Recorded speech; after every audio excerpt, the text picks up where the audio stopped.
Hello YouTube, my name is Courtney and welcome to my channel, Courtney and Books.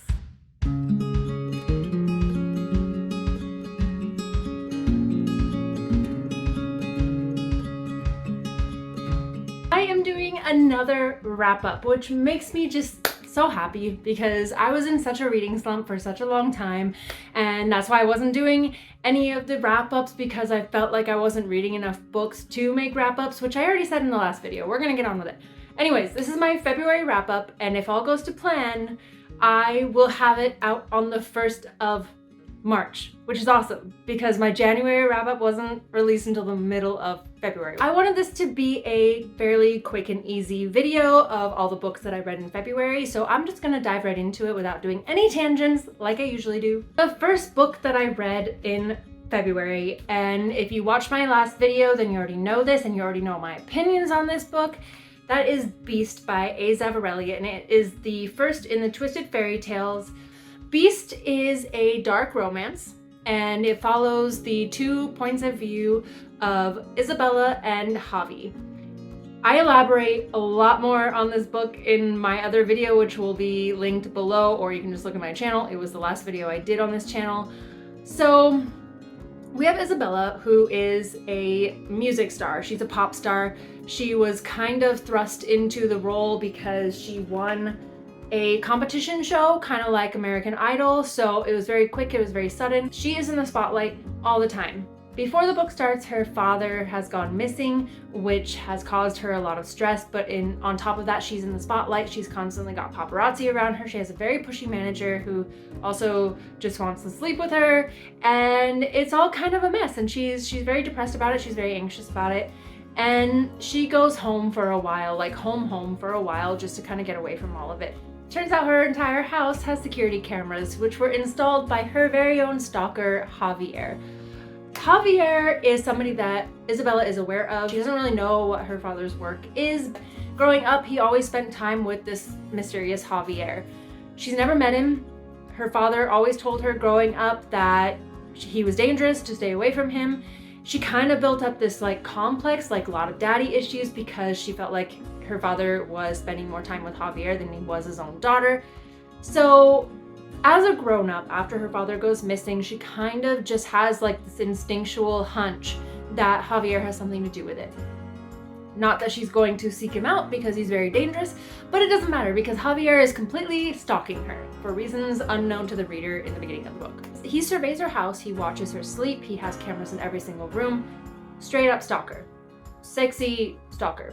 Not that being sexy makes it okay to be a stalker, but this is the dark romance, and if you read dark romance, then you know what to expect. Javier has some sort of a vendetta against her father, and because of this, he kidnaps her and he brings her to his mansion. This is, if you haven't gotten the gist, is a Beauty and the Beast retelling, a very, very dark Beauty and the Beast retelling. So he kidnaps her and he proceeds to do things in order to twist and mold and brainwash the daughter of this man who supposedly wronged him very badly. So his entire idea to get revenge on her father is to take it out on her. I'm not going to give anything else away. I say a little bit more about it in my actual video featuring this book, but it is a dark romance. Tons of triggers, all the triggers. If you have triggers, don't read this book. If you like dark romance, read this book. The next one that I read is Beautiful Desperation by Raven Wood, and it is another Isabella. So this is a bully romance, and I find myself getting into a lot of bully romance books. I have waves of bully romance where I just want to read bully romance all the time, and it's exhausting. This is a college bully romance, and if you haven't heard me say this before, I love bully romance, but I kind of have a problem reading high school bully romance because a lot of them are very dark. And I just don't want to read about high schoolers doing these things. It feels wrong, to each their own, but I just can't do it. When I was in high school, I mean, I did go to a performing arts school, so maybe I didn't get exposed to a lot of this stuff. Maybe your high school was like this. I wasn't that adult when I was in high school. I have to say it. But anyways, when it comes to bully romance, I usually am strictly college. I want them to be of age. I can't relate to anything younger. I can barely relate when they're 18, but you know, that's anyways. So this is a bully romance. It is about this girl who, it very much reminded me of Boys Over Flowers, to be honest. And if you don't know what that is, look it up. It's high school, but you know, I was in high school when I discovered it. It is a Korean drama. Started as a Japanese drama, became a Korean drama, then a Taiwanese drama, then a Chinese drama. It gets around. It is about this girl who gets a scholarship into a very high class, very elite school, like a very good school, but most of the people that go there are rich. They are socialites. They are of the elite. So this girl who comes from a very common background is in this school full of rich people who are destined for amazing things because their parents have lots of money. So she goes there. She's super proud of herself, as she should be. She's so proud that she got here. She's done all the work. The first day, the son of the man who funds most of the school, you know, acts all nicey nice on orientation, but then behind closed doors, he kind of is a dick, and he forces all the students to basically pledge to him. She has a big problem with this, as you like, and if you've seen Boys Over Flowers, it's the same thing. The girl stands up to the bully gets intrigued. So she stands up to him. She's like, I'm not going to get on my knees. I'm not going to bow down to this guy. He's not a king. And he does not like that. So in typical bully romance fashion, he continues to pick on her. It turns out that, you know, there are a lot of unresolved issues. Alexander, I started writing down the names because I realize it's probably really annoying when I come on here and I'm talking about a book and then I'm like, oh, I don't remember the name. Anyways, I wrote down all the names now. I will be able to tell you guys all the names of all the characters in any book. So his name is Alexander. He's the prince of the school. He continues to pick on her, trying to make her bend to his will. When she doesn't, she starts bringing out things in him that he doesn't usually think about because everyone just kind of does what he says. He's got some mommy issues. He's got some daddy issues. He's got lots of issues. And she kind of taps into that unknowingly and accidentally. And it starts to intrigue him. And he starts to intrigue her because of certain reasons. I don't want to give anything away. It's a good book. It's dark. So there are a lot of triggers. Read the triggers. I guess I would just into darker romance this month, but good bully romance. I liked it. It was a 5-star read for me.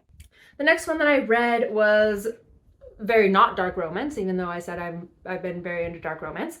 It is Gentling the Beast by L.V. Lane, and it is a orc romance. I am doing some research. If you haven't been following me on social media, then you don't know about this, but I am doing research for certain reasons on certain creatures in certain romance books, and I've been reading. I have a lot of orc romance on my list, on my TBR, and this is the first one that I started with. I have read orc romance before. It is not something that I seek out, but I have read it, and this is the latest installation on my list of orc romance books that I read. Gentling the Beast is about this nation. It is a fantasy book, obviously, it has a few hints of Omegaverse, shape-shifting, things like that. Our heroine, whose name is Jasmine, is taken from her village. Her village is attacked by what is called the Blighton. I think they're called the Blighton. Don't quote me on that. I'm going to try and look it up and put the correct answer on here if that is not correct. But I think they're called the Blighton, and they're orcs. Her village is attacked. She, along with a lot of other people, are taken to be slaves or servants. Pretty sure they're slaves. So she basically is given the job of taking care of other children who are taken captive in this war.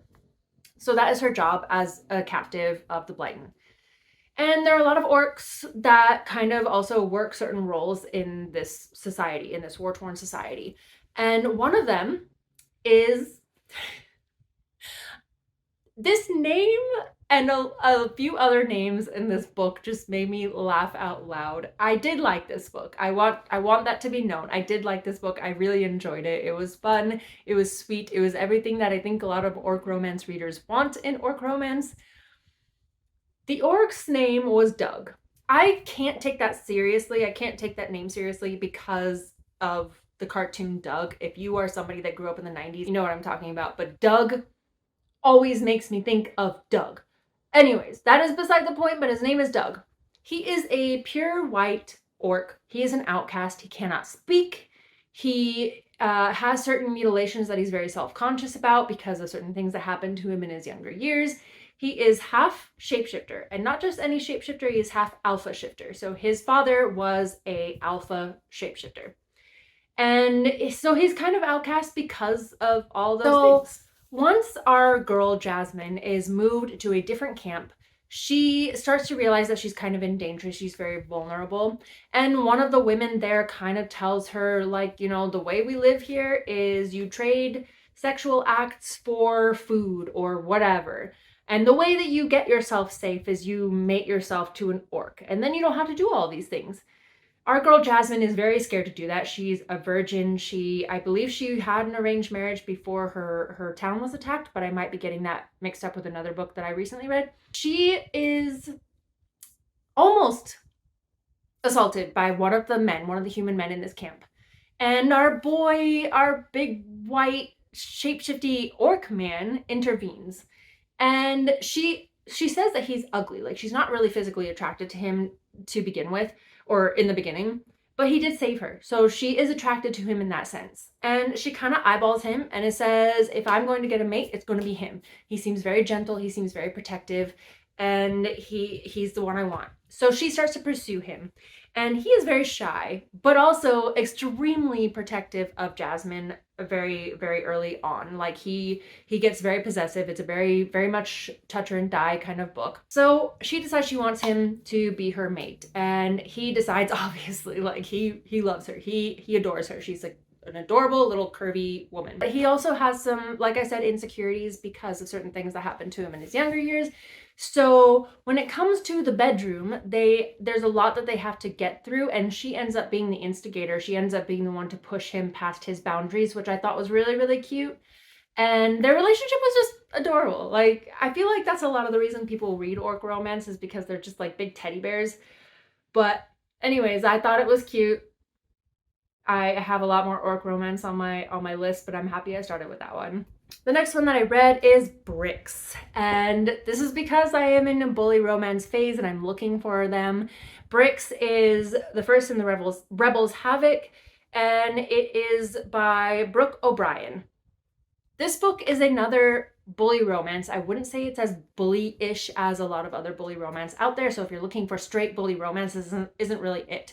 I would call it more taboo because it features two characters, Brix and Ivy, who are step-siblings. They knew each other in their younger years. Brix was a bully in their younger years. He was kind of an asshole to Ivy. But she ends up being an ugly duckling because when she grows up, she's actually really hot. Her mother's getting remarried. She hasn't met the guy yet. And she needs some time to basically live at home and get on her feet and find a job and all of this. So she comes home to support her mother and also, you know, get the help from her mother so she can save up money to go to college, all that stuff. So she comes home and she meets Brix again, who is now some super sexy, super popular member of the Rebels Havoc, hence the series name, which is a local band that plays at the bar. Everybody loves him. He's super delicious. And she comes back and he doesn't even recognize her. So she goes to the bar to meet with one of her friends and he's there and he comes and hits on her. And basically she's like, no, back off. Don't you recognize me? The girl that you picked on all through high school or whatever, made my life a living hell. And very much embarrasses him because he didn't recognize her. Come to find out, he gets a little bit drunk that night, passes out on his father's couch, and Ivy is there because the husband or the new husband for her mother is his father. So they are now step siblings and they are both living under the same roof. The reason this isn't really a bully romance to me is because he doesn't really bully her. He has a history of bullying her, but now cut to the future where he actually has a huge crush on her. And he shows that in very, he picks on her a lot, but not really to the level of bully romance. He acts like he doesn't like her, but he has a big crush on her, and everything's very awkward because they are step siblings, and you know, all kinds of stuff happens. And yeah, I thought it was actually kind of cute and interesting, and Brix is really hot. So the next one I read was her Orc Protector. And like I said, I have a long list of orc books that I am reading, and this was the last one that I read. It is the fourth in the Black Bear Clan series by Zoe Ashwood. I did not know that this was the fourth book in the series, but clearly they don't have to be read together because I had no idea, and it didn't feel like it connected to any other book. So I'm pretty sure that all the books in the series are about individual characters or different couples. Anyways, you have Ivy. Another Ivy. There's a lot of repeating names this month.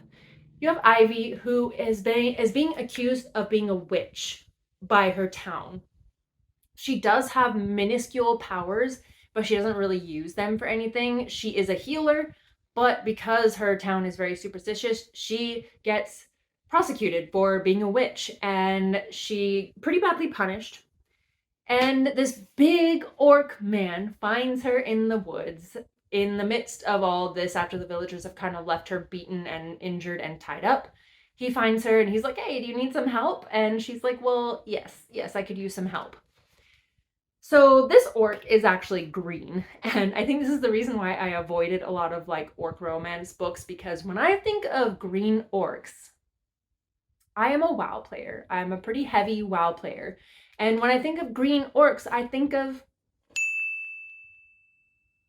which I do love him. I love this man. I love a lot of the characters from this series, but I think of this. I think of disproportionate, big-headed, big tusks, like orcs, you know? So sometimes I can find it a little bit hard to get immersed into a romance where the orc, like, this is what I think about.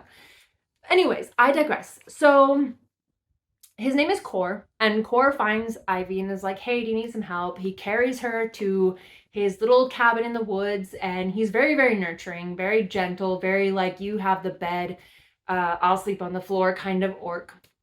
But he knows something that Ivy does not. The orcs have fated mates in this series, and she is his, and he knows that she is his, and he doesn't really want to tell her because he doesn't want to scare her.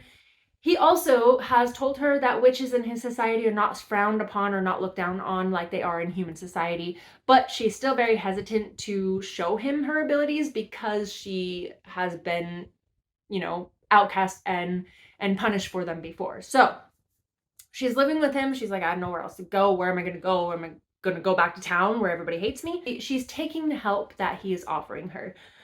And so he eventually, you know, they care for each other in this like cabin, and they get comfortable with each other. And then he takes her to his home, which is under a mountain or in a bunch of caves in a mountain or something like that. And it is there that she finds out that he has a few emotional problems that she really wants to get to the bottom of and really wants to help him through. So again, this is a very sweet read.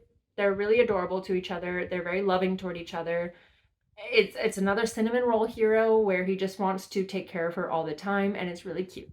The last one that I read is Lord of Bones by Aiden and R.K. Pierce.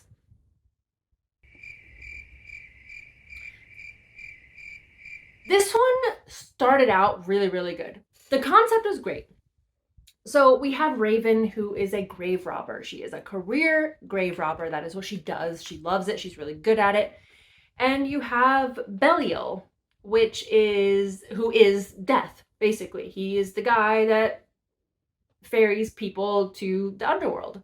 He is the guy who rules over limbo or purgatory or whatever, which is a giant mazy mansion filled with haunted objects, which I actually thought was really cool. So like basically all the souls go to this like mansion, which is a giant unending maze, like magical maze. And I guess like to save themselves from just wandering aimlessly, they put themselves into objects. So basically this entire place, this entire castle is filled with haunted objects.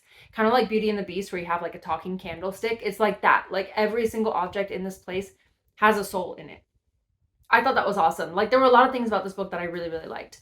I think there were a couple things in the sexual dynamic of the characters that I wasn't really into, and I think that's why this wasn't a 5-star read to me. But there was a lot of other stuff that I really, really enjoyed about this book. The world building, awesome. I loved how everything was described, the castle, the souls, the Belial himself, his brother, and how they work when he ventures down to hell at some point to visit his brother. And I just thought, like, it was all awesome. Like, I could just envision everything. It was so creepy and so dark, and I loved it. Raven robs a grave. And it is the wrong grave to rob, because Belial has a very special relationship with the woman that is buried in this mausoleum. So when she robs it, Belial comes up enraged, rips apart her boyfriend, accomplice, in front of her, and then drags her down to purgatory or limbo or whatever. And is basically like, yeah, you robbed the wrong grave, and you have just inherited the curse that this woman laying in the grave had on her. So he's basically like, I own you, and I'm going to torment you for the rest of your life or non-life, and that's it. There's nothing you can do about it. So Raven is trapped in this castle. It is a maze, like I said. It's very Harry Potter-y. Like the walls move, the doors move. So even if she tries to escape, she really can't, because it's an alternate dimension. There's nothing she can do about it. She is trapped there, and Belial, there's a lot of background behind him. And if you do read this book, like I really liked that part of it. It's about them, and it's about him being very interested in Raven, and, you know, having a lot of issues as the Lord of Death or the Lord of Bones, and being very immortal, and seeing this mortal woman in his realm for the first time in a very long time unlocks things in him, or awakens things in him. So it's a very kinky, very dark, very interesting book. That is it for my February wrap up. I hope you guys enjoyed. If you did, show me by hitting that like button, commenting below, sharing this with your friends. If you haven't subscribed, subscribe. I am trying to reach 600 subscribers. That is my next small goal for this channel. And unlike everything else that I try to do myself, I cannot do that without you guys. So I hope you guys all have a wonderful week. Happy reading, and until next time, I will see you all later. Bye!